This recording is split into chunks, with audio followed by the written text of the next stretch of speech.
Hi friends, నేను ఆర్పి. ఈరోజు 10th December 2025 Nifty నష్టాల్లోనే close అయింది. ఈరోజు కొంచెం వోలటాలిటీ ఎక్కువ ఉండింది మార్కెట్లో. కాస్త పాజిటివ్ వెళ్ళినా కానీ ఎక్కడా సస్టైన్ కాలేదు హైయర్ లెవెల్లో. మన టెక్నికల్ లెవెల్స్ పర్ఫెక్ట్గా పనిచేసాయి అనుకోవచ్చు. నిన్న వీడియో మనం చూసుంటే, నిన్న వీడియోలో మనం ఏదైతే టెక్నికల్గా లెవెల్స్ అనుకున్నామో ఆ లెవెల్స్ పర్ఫెక్ట్గా పనిచేశాయి. ఏదైతే స్ట్రాంగ్ రెసిస్టెన్స్ పాయింట్ అనుకున్నామో అక్కడి నుంచి షార్ప్ ఫాల్ వచ్చింది మార్కెట్లో. సెక్టోరియల్గా చూస్తే మోస్ట్ ఆఫ్ ద సెక్టర్స్ నెగిటివ్లోనే క్లోజ్ అయ్యాయి. ఒక మీడియా అండ్ మెటల్ సెక్టర్స్ మాత్రమే పాజిటివ్ ఉంటే మిగిలిన సెక్టర్స్ అన్నీ కూడా నెగిటివ్లోనే క్లోజ్ అయ్యాయి. ఎక్కువ నష్టపోయిన సెక్టర్ అంటే నిఫ్టీ కన్జ్యూమర్ డ్యూరబుల్స్. ఇది దాదాపుగా 1.72% నష్టాల్లో క్లోజ్ అయింది. నిఫ్టీ 50 స్టాక్స్ చూద్దాం. నిఫ్టీ 50 స్టాక్స్లో 22 స్టాక్స్ పాజిటివ్ ఉంటే 28 స్టాక్స్ నష్టాల్లో క్లోజ్ అయ్యాయి. సో పాజిటివ్గా క్లోజ్ అయిన స్టాక్స్లో టాప్లో ఉంది ఐషర్ మోటార్స్, తర్వాత Hindalco, HDFC Life, Tata Steel, Coal India, NTPC, Sun Pharma, ITC and HCL Tech. ఇవి పాజిటివ్గా క్లోజ్ అయితే నష్టాల్లో క్లోజ్ అయిన దాంట్లో టాప్లో ఉంది ఇండిగో. సో ఇండిగో నష్టాలు కంటిన్యూ అవుతూనే ఉన్నాయి. సో ఇది ఇంకా ఫర్దర్గా కూడా చాలా వీక్నెస్సే కనపడుతుంది స్టాక్. సో నిన్న చిన్న పుల్ బ్యాక్ ఇచ్చినా కానీ అది సస్టైన్ కాలేదు, ఇంకా ఫర్దర్గా డౌన్ అయ్యే ఛాన్సెస్ ఎక్కువ కనపడుతున్నాయి. ఇప్పుడు 4800 దగ్గర క్లోజ్ అయింది, ఇంకా వీక్నెస్సే కనపడుతుంది స్టాక్లో. అండ్ లోయర్ లెవెల్లో 4600 దగ్గర కొంత టెక్నికల్ సపోర్ట్ ఉంది. సో ఆ లెవెల్కి వచ్చినప్పుడు మనం చూడాలి, మొమెంటం చూసుకొని దాని ప్రకారం ప్లాన్ చేసుకోవాలి. బట్ ఓవరాల్గా మాత్రం స్టాక్ చాలా వీక్గా ఉంది. తర్వాత ఎటర్నల్ కూడా ఈరోజు 2.9% డౌన్ అయింది స్టాక్. సో దీంట్లో కూడా హైయర్ లెవెల్ నుంచి సెల్లింగ్ ప్రెజరే ఉంది. ఇక్కడ గ్యాప్ ఏరియా ఉంది, ఆ గ్యాప్ ఏరియా ఫిల్ అయ్యే అవకాశాలు చాలా ఎక్కువ ఉన్నాయి. అదేవిధంగా ట్రెండ్లో కూడా వీక్నెస్సే ఉంది, 4000 దగ్గర ట్రేడ్ అవుతూ ఉంది ఇప్పుడు. So Adani Enterprises, Shriram Finance, Bharti Airtel, Apollo Hospital, JSW Steel, Infosys ఇవన్నీ కూడా ఈరోజు నష్టాల్లో క్లోజ్ అయిన స్టాక్సే. నెక్స్ట్ మనం టెక్నికల్ లెవెల్స్ చూద్దాం. ఫస్ట్ నిఫ్టీకి. సో ఇది Nifty daily candlestick chart. So మనం నిన్న అనుకున్నాం ఇది నిన్నటి క్యాండిల్. సో నిన్న మనకి ఒక సపోర్ట్ లెవెల్ దగ్గర క్లోజ్ అయింది, కాకపోతే వీక్నెస్ ఉండొచ్చు అనుకున్నాం. రెసిస్టెన్స్ పాయింట్ 25,940 అనుకున్నాం, ఈరోజు హై అది ఆల్మోస్ట్. సో అక్కడి నుంచే ఒక ఫాల్ స్టార్ట్ అయింది. ఎప్పుడైనా సరే మనకి ఒక ఇండికేషన్ వస్తుంది ముందే మన టెక్నికల్ లెవెల్స్ ప్రకారం చూసినప్పుడు.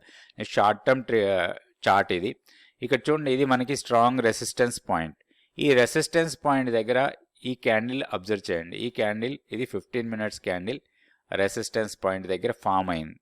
సో ఇది చాలా బేరిష్ క్యాండిల్. సో ఇది మనకి ఒక ఇండికేషన్ లాంటిది, మార్కెట్ పడుతుంది అనడానికి, ఇండెక్స్ పడిపోతుంది అనడానికి. ఇక్కడ నుంచి మరి చూస్తే సో 25,940 దగ్గర నుంచి చూస్తే ఆల్మోస్ట్ 25,750 దాకా కిందకి వచ్చేసింది. చిన్న పుల్ బ్యాక్ ఇచ్చింది కానీ నిలబడలేదు ఇది. సో ఓపెనింగ్ ఆల్మోస్ట్ కొంచెం పాజిటివ్గా ఓపెన్ అయింది, అక్కడి నుంచి బాగా పాజిటివ్గా వెళ్ళింది. సో రిజెక్షన్ క్యాండిల్ వచ్చిన తర్వాత ఒక స్ట్రాంగ్ ఫాల్ చూసాం. సో ఇట్లాంటిది మనం చాలా అబ్జర్వ్ చేసి దాని ప్రకారంగా ట్రేడ్ చేసుకుంటే మాత్రం మార్కెట్లో మనకి మనీ రావడానికి ఎక్కువ అవకాశం ఉంటుంది. సో ఈ రిజెక్షన్ క్యాండిల్ ఏంటి, అసలు ఈ లెవెల్ ఎలా వచ్చింది, తర్వాత ఈ కీ లెవెల్ ఏంటి, ఇట్లాంటివన్నీ కూడా మనం నేర్చుకోవచ్చు. ఇప్పుడు కీ లెవెల్ మారింది. సో గతంలో ఉన్న కీ లెవెల్ 26,190 దగ్గర ఉండేది. సో ఇప్పుడు అది చేంజ్ అయింది, 26,045 దగ్గర మనకి ఇప్పుడు కీ లెవెల్ ఉంటుంది. ఇది మార్చుకుందాం, 26,045 మన కీ లెవెల్. సో దీనికన్నా పైకి వెళ్తేనే మనం positive bias, negative bias down సైడ్కి వెళ్ళే కొందికి మనం నెగిటివ్ బయాస్తోనే ట్రేడ్ చేయవచ్చు. ఏదైనా పుల్ బ్యాక్స్ ఇస్తే మనకి స్ట్రాంగ్ రెసిస్టెన్స్ దగ్గర పుల్ బ్యాక్ ఇచ్చింది అనుకోండి, ఆ రెసిస్టెన్స్ పాయింట్ దగ్గర లోయర్ టైం ఫ్రేమ్లో బేరిష్నెస్ వస్తే షార్టింగ్ ఎంట్రీస్ కోసం ప్లాన్ చేసుకోవచ్చు. ఇప్పుడున్న లెవెల్ ప్రకారం అంటే ఇప్పుడు మనకి క్లోజింగ్ వచ్చి 25,758 దగ్గర క్లోజ్ అయింది. ఇప్పుడు స్ట్రాంగ్ రెసిస్టెన్స్ 25,840, తర్వాత 940. ఇవి రెండు స్ట్రాంగ్ రెసిస్టెన్స్ పాయింట్సే. ఇంట్రాడేలో ఏ పాయింట్ దగ్గర అయినా సరే ఒక బేరిష్ క్యాండిల్ వస్తే అక్కడ మనం షార్ట్ చేసుకుంటే మనకి దాదాపుగా 50 to 100 పాయింట్స్ రావడానికి చాలా ఎక్కువ అవకాశాలు ఉంటాయి. ఇప్పుడు లోయర్ లెవెల్లో ఒకటి మేక్ ఆర్ బ్రేక్ లెవెల్ అనుకోవచ్చు, 25,690. ఇది చాలా crucial level, 25,690, 50 days simple moving average. ఇంకొకటి చూస్తే మనకి ఎంటైర్ ఈ ర్యాలీస్ ఈ ప్యాటర్న్స్ ప్రకారం చూసినప్పుడు ఈరోజు క్లోజింగ్ ఆర్ ఈరోజు లో ఏదైతే ఉందో అది ఫిబొనాచి డౌన్ఫాల్లో ఒక లెవెల్ అది 61.8% రీట్రేస్మెంట్ లెవెల్ అది. సో మనం వేవ్ వైజ్గా చూసినప్పుడు ఈ ఫాల్ తర్వాత ర్యాలీ తర్వాత ఫాల్. సో ఇది 61.8% రీట్రేస్మెంట్ లెవెల్. ఇంకొకటి మనం AB is equal to CD అనే ఒక ఫార్ములా ఉంది. ఆ ఫార్ములా ప్రకారం చూసినా కానీ ఇది మనకి లోయర్ లెవెల్. ఇప్పుడు మనం 25,690 50 డేస్ సింపుల్ మూవింగ్ యావరేజ్ ఇది బ్రేక్ అయితే, ఇన్ కేస్ ఇది బ్రేక్ అయితే మాత్రం షార్ప్ ఫాల్ ఉండొచ్చు టువర్డ్స్ 25,460. సో ఇది అల్టిమేట్ టార్గెట్ లాగా పెట్టుకోవచ్చు మనం ఏమన్నా షార్ట్ ఎంట్రీస్ ప్లాన్ చేసుకుంటే. ఇప్పుడు ఆల్రెడీ మన కీ లెవెల్ బ్రేక్ అయిన తర్వాత మనం షార్ట్ సైడే ఉన్నాం. సో మన షార్ట్ సైడ్ ఉన్నదానికి మన స్టాప్ లాస్ ఇదే 26,045 మన స్టాప్ లాస్ పెట్టుకొని స్టాప్ లాస్ని ఎవ్రీడే ట్రైల్ చేసుకుంటూ వెళ్ళిపోవటమే. సో ఇప్పుడు మనం 2645 దగ్గర మన స్టాప్ లాస్ ఉంది. సో మన ఫైనల్ టార్గెట్ని 25,460 దగ్గర మనం ప్రాఫిట్ బుకింగ్ కోసం ప్లాన్ చేసుకోవచ్చు. ఇప్పుడు ప్రతిరోజు మనం ప్రీవియస్ డే హై కన్నా పైన డే క్లోజ్ అయితే మాత్రం మనం ఎగ్జిట్ అయిపోతాం, ఆల్రెడీ మనం ప్రాఫిట్లో ఉంటాం. సో నెక్స్ట్ మనం బ్యాంక్ నిఫ్టీ లెవెల్స్ చూద్దాం. ఇది bank Nifty daily candlestick chart. So exactly monthly pivot level దగ్గర క్లోజ్ అయింది 58,936 మంత్లీ పివోట్ లెవెల్.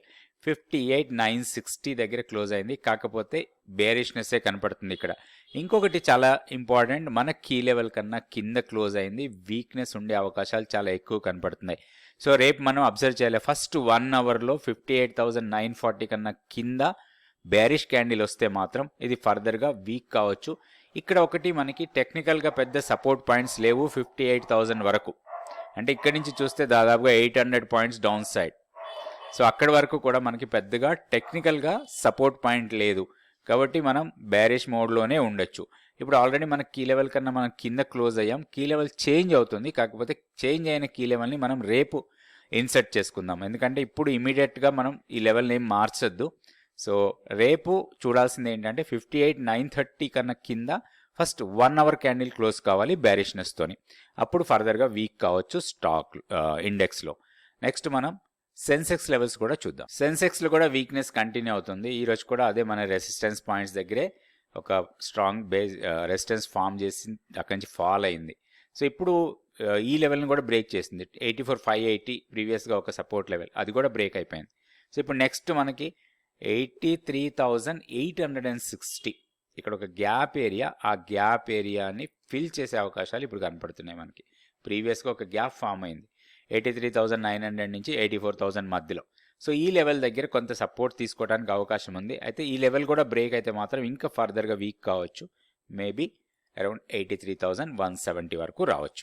ఇప్పుడు మాత్రం ఏదైనా పుల్ బ్యాక్ ఇస్తే అగైన్ మనకి shorting opportunity 84,580 first resistance, 84,820 second resistance. రేపు మనకి సెన్సెక్స్ వీక్లీ ఆప్షన్ ఎక్స్పైరీ ఉంది, కొంచెం కాషియస్గా ఉండాలి, వొలటాలిటీ ఎక్కువ ఉండొచ్చు. స్టాక్ ఫ్యూచర్స్ యాక్టివిటీ చూద్దాం. సో స్టాక్ ఫ్యూచర్స్ యాక్టివిటీ చూసే ముందు 100 డేస్ మెంటర్షిప్ ప్రోగ్రామ్ గురించి మీకు చెప్పాలి. ఈ ప్రోగ్రాంలో మీరు స్టాక్ మార్కెట్కి సంబంధించి ప్రతి విషయాన్ని కూడా నేర్చుకోవచ్చు, ఇంక్లూడింగ్ ఫ్యూచర్స్ అండ్ ఆప్షన్స్. అయితే చాలామంది అనుకుంటారు ఓన్లీ టెక్నికలే నేర్చుకోవాలంటే కాదు, టెక్నికల్తో పాటు ఫండమెంటల్స్ కూడా నేర్చుకోవాలి. So fundamentals, technicals, futures and options ఇవన్నీ కూడా నేర్చుకోవడానికి 100 డేస్ మెంటర్షిప్ ప్రోగ్రామ్ మీకు చాలా యూస్ఫుల్గా ఉంటుంది. ఇది 4 months ప్రోగ్రామ్. కంటిన్యూస్గా మీకున్న డౌట్స్ అన్నీ కూడా ఇందులో క్లియర్ చేసుకోవచ్చు. సో ఈ ప్రోగ్రాంలో జాయిన్ కావాలని ఇంట్రెస్ట్ ఉన్న వాళ్ళు ఇక్కడ ఉన్న వాట్సాప్ నెంబర్ని కాంటాక్ట్ చేయండి. స్టాక్ ఫ్యూచర్స్ యాక్టివిటీలో చూస్తే లాంగ్స్ బిల్డ్ అవుతున్నాయి 42 ఉంటే, షార్ట్ బిల్డప్లో 146 స్టాక్స్ కనపడుతున్నాయి. ఇందులో ఈరోజు బాగా డౌన్ అయిన స్టాక్ డిక్సన్ టెక్నాలజీస్. ఇది చాలా వీక్నెస్ కనపడుతోంది, దాదాపుగా 9% ఈరోజు పడిపోయిన స్టాక్ ఇది. తర్వాత 14% ఓపెన్ ఇంట్రెస్ట్ పెరిగింది. తర్వాత బ్లూ స్టార్, కెనెస్ నిన్న మాట్లాడాం దీని గురించి, ఫర్దర్గా వీక్ అయ్యే అవకాశాలు అని. బీఎస్సీలో కూడా కొంత వీక్నెస్ కనపడుతూ ఉంది. Adani green, Hindustan Unilever, KEI, IndiGo ఇవన్నీ కూడా నెగిటివ్గా క్లోజ్ అయ్యి ఓపెన్ ఇంట్రెస్ట్ పెరిగిన స్టాక్స్. అట్లనే పాజిటివ్గా అంటే లాంగ్స్ బిల్డ్ అయిన స్టాక్లో ఏయూ బ్యాంక్ టాప్లో ఉంది. తర్వాత Coal India, NHPC, HDFC life, Grasim, ICICI Pru, BPCL, Axis bank, Cyient వీటన్నిటిలో కూడా ఓపెన్ ఇంట్రెస్ట్ పెరుగుతూ ప్రైస్ పెరిగిన స్టాక్స్ లాంగ్స్ బిల్డ్ అవుతున్నాయి. అయితే మనం ఇందులో నుంచి ఒక స్టాక్ తీసుకుందాం, డిక్సన్ టెక్నాలజీస్. మనందరికీ బాగా తెలిసిన స్టాక్ ఇది.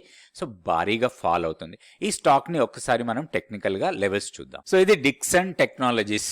సో పీక్ నుంచి బాగా డౌన్ అయిన స్టాక్ ఇది. 18,200 లెవెల్ నుంచి ఇప్పుడు 12,300కి వచ్చింది. సో జనరల్గా మనం పడుతూ ఉంటే కొనాలనుకుంటాం, కానీ కొనొద్దు. ఇక్కడ ప్యాటర్న్ చూడండి, కంటిన్యూస్గా ఎక్కడ కూడా మనకి ఒక బయింగ్ ఆపర్చునిటీ ఇవ్వలేదు. ఒక సింపుల్ రీజన్, ఇక్కడ చూస్తే మీకు ఈ పీక్ తర్వాత లో, నెక్స్ట్ హై, నెక్స్ట్ లో, నెక్స్ట్ హై, నెక్స్ట్ లో, హై, లో, ఇట్లా చూస్తే మనకి ప్యాటర్న్ ఎట్లా వచ్చింది అంటే డౌన్ తర్వాత చిన్న pull back, again fall, again pull back, again fall, ఇట్లా ఫాల్ అవుతూనే ఉంది. ఎక్కడ కూడా మీకు ఒక రివర్సల్ సిగ్నల్ రాలే. సో ఇట్లా ఉన్నప్పుడు మనం స్టాక్లో ఎంట్రీ కావద్దు అసలు. ఇప్పుడు చూడండి, ఇప్పుడు టెక్నికల్గా చూసినా కానీ కంటిన్యూస్గా ఫాలే కనపడతా ఉంది. ఎక్కడ కూడా మనకి బయింగ్ ఆపర్చునిటీ ఇవ్వలే. సో ఆల్మోస్ట్ మనకి 12,170 ఆ ప్రాంతంలో కొంత టెక్నికల్ సపోర్ట్ అయితే ఉంది. కానీ అన్ని సపోర్ట్స్ కూడా బ్రేక్ అవుతున్నాయి. మనం గతంలో చూస్తే ఇక్కడ సపోర్ట్ ఇది. సో ఈ లైన్ ఇక్కడ మనకి ఈ లో ఏదైతే ఉందో ఈ లో దగ్గర టెక్నికల్గా సపోర్ట్ ఉంది మనకి, కానీ దీన్ని బ్రేక్ చేసింది. ఈ సపోర్ట్ లెవెల్ దీన్ని ఆల్రెడీ ఇక్కడ బ్రేక్ చేసింది. నెక్స్ట్ సపోర్ట్, ఈ సపోర్ట్ను కూడా ఇక్కడ బ్రేక్ చేసేసింది. సో ఇట్లా ప్రతి సపోర్ట్ని బ్రేక్ చేస్తూ కిందకు వస్తూ ఉంది. అయితే దీంట్లో ఏమైనా ఆపర్చునిటీ ఉందా, మనం తీసుకోవచ్చా, మంచి కంపెనీ ఎట్లా అని అనుకోవచ్చు మనం. కానీ టెక్నికల్గా మనకి ఒక క్లారిటీ వచ్చిన తర్వాతనే తీసుకోవాలి. ఇంకొకటి మనం ప్రతిసారి చెప్తూ ఉంటాం, ఏదైనా ఒక స్టాక్ మనం లాంగ్ టర్మ్ కోసం కొన్నా కానీ ఆ స్టాక్లో మన స్టాప్ లాస్ అనేది పెట్టుకోవాలి. ఇది గతంలో కూడా చాలాసార్లు చెప్పాను. చాలామంది యావరేజ్ చేయండి అంటారు. నేనైతే యావరేజ్కి ఒప్పుకోను అసలు. స్టాక్ పడే కొందికి యావరేజ్ ఎప్పుడు చేయకండి. ఎందుకంటే ఇదే స్టాక్ తీసుకోండి, మీరు సపోజ్ ఏ 17,000లోనో 15,000లోనో కొనుంటే ఎవ్రీ 1,000 రూపీస్కి యావరేజ్ చేసుకుంటూ పోతున్నారు అనుకోండి, ఎన్ని రోజులు యావరేజ్ చేస్తారు? ఎంత అమౌంట్ మీకు కావాలి యావరేజ్ చేయడానికి? ఇంత యావరేజ్ చేశాక కూడా మీకు లాభం ఉండదు, నష్టాల్లోనే ఉంటారు. కాబట్టి ఎప్పుడు కూడా స్టాక్ ఫాల్ అవుతుంటే యావరేజ్ చేయకండి, స్టాప్ లాస్ పెట్టుకొని ఎగ్జిట్ అయిపోండి. స్టాప్ లాస్ డిఫరెంట్ మెథడ్స్ ఉంటాయి, అవి కూడా మీరు నేర్చుకోవచ్చు 100 డేస్ మెంటర్షిప్ ప్రోగ్రాంలో. సో డిఫరెంట్ మెథడ్స్ ఉంటాయి స్టాప్ లాస్ పెట్టుకోవడానికి. తప్పకుండా స్టాప్ లాస్ పెట్టుకునే మీరు ట్రేడ్ చేయండి ఆర్ ఇన్వెస్ట్మెంట్ చేయండి. ఇన్వెస్ట్మెంట్కి స్టాప్ లాస్ ఎందుకు అంటారేమో, తప్పకుండా పెట్టుకోవాలండి. కొన్ని స్టాక్స్ మీరు చూసి ఉంటారు, హై లెవెల్ నుంచి 60%, 70%, 80% వరకు కూడా డౌన్ అయి ఉన్నాయి. సో అట్లాంటి వాటిలో మన మనీ అంతా అక్కడ బ్లాక్ అయిపోతుంది. ఏదైనా ఒక మంచి ఆపర్చునిటీ వస్తే మన దగ్గర మనీ ఉండదు ఇన్వెస్ట్ చేసుకోవడానికి. సో ఈ స్టాక్ విషయానికి వస్తే ఇది ఇంకా డౌన్ కావడానికి ఎక్కువ అవకాశాలు కనబడుతున్నాయి. ఇప్పుడు చూడండి, మనం లాంగ్ టర్మ్ చార్ట్ పెట్టాను, ఇది మంత్లీ చార్ట్. సో జనరల్గా మనం ఏమనుకుంటాం, స్టాక్ బాగా పడుతుంది అంటాం, కానీ ఇక్కడ చూడండి ఎంత పెరిగిందో. 2,680 రూపీస్ నుంచి మీకు దాదాపుగా 18,000 రూపాయల పైన వెళ్ళింది. ఎన్ని రోజుల టైము? ఇది జస్ట్ 2 ఇయర్స్లో. 2 ఇయర్స్లో ఇంత ర్యాలీగా వెళ్ళిన స్టాకు చిన్న కరెక్షన్ ఇది. సో ఇది ఇంకా ఫర్దర్గా ఫాల్ కావడానికి ఎక్కువ అవకాశాలు కనపడుతున్నాయి. సో ఇక్కడ మనం ఒక్కసారి ఫిబొనాచి రీట్రేస్మెంట్ లెవెల్స్ తీసుకుంటే, సో ఇది కొంచెం లాంగ్ టర్మ్ ర్యాలీ తీసుకుంటే మనం ఇక్కడ దాదాపు 2,600 ప్రాంతం నుంచి, సో ఇది 2,700, అక్కడి నుంచి 19,148 దాదాపుగా అక్కడి వరకు వెళ్ళిన తర్వాత ఈ ఫాల్ స్టార్ట్ అయింది. ఇక్కడ చూడండి, ఫాల్ 38.2% దగ్గర ఫస్ట్ సపోర్ట్ తీసుకొని కొంత అప్ట్రిక్ వెళ్ళింది, కానీ ఇంకా ఫర్దర్గా హయ్యర్కి వెళ్ళలే, ఈ హైని దాటలే. ఇక్కడి నుంచి ఫర్దర్గా డౌన్ అవుతానే ఉంది. ఇప్పుడు 38.2%ని బ్రేక్ చేసింది. ఇందులో 2 సపోర్ట్ పాయింట్స్ కనపడుతున్నాయి మనకి లాంగ్ టర్మ్ చార్ట్స్లో. ఒకటి 50% రీట్రేస్మెంట్ లెవెల్, రెండోది 61.8% రీట్రేస్మెంట్. మేబీ 61.8% రీట్రేస్మెంట్ లెవెల్ దగ్గర, అంటే దాదాపుగా 9,000 దగ్గర కొంత సపోర్ట్ తీసుకోవడానికి అయితే ఎక్కువ అవకాశాలు ఉన్నాయి. సో ఎవరైతే లాంగ్ టర్మ్గా ఇన్వెస్ట్ చేయాలనుకుంటున్నారో ఈ లెవెల్ వచ్చినప్పుడు గమనించండి. ఈ లెవెల్ వచ్చినప్పుడు కొంచెం స్ట్రాంగ్ మొమెంటం ఉంటే మాత్రం దీంట్లో ప్లాన్ చేసుకోవచ్చు తీసుకోవడానికి. అయితే ఒకటి, ఫండమెంటల్స్ కూడా చాలా జాగ్రత్తగా స్టడీ చేయండి. అంటే ఈ ఫాల్ ఎందుకు అవుతుంది? ఫండమెంటల్గా వీక్ అవుతుంది కాబట్టి ఫాల్ అవుతుంది. సో దాన్ని మనం కన్సిడర్ చేయాలి, వాల్యుయేషన్ పరంగా చూసి తీసుకోవాలి. కాబట్టి తొందరపడకండి స్టాక్లో ఎంట్రీ కావడానికి. చాలా జాగ్రత్తగా ఉండాల్సిన స్టాక్ ఇది. సో ఇది డిక్సన్ టెక్నాలజీస్. ఇట్లా ప్రతి స్టాక్ని మనం ప్రాపర్గా అనలైజ్ చేసి దాంట్లో ఎంట్రీ తీసుకోవాలా, ఎక్కడ ఎగ్జిట్ అయిపోవాలి, మన మనీని ఎట్లా మేనేజ్ చేయాలి, ఇవన్నీ కూడా మనం నేర్చుకోవచ్చు 100 డేస్ మెంటర్షిప్ ప్రోగ్రాంలో. సో ఇంట్రెస్ట్ ఉండి మీరు ప్రోగ్రాంలో జాయిన్ కావాలి, స్టాక్ మార్కెట్లో ఒక ప్రొఫెషనల్ కావాలనుకుంటే మాత్రం ఇక్కడ ఉన్న వాట్సాప్ నెంబర్ని కాంటాక్ట్ చేయండి. Thank you so much for watching this video.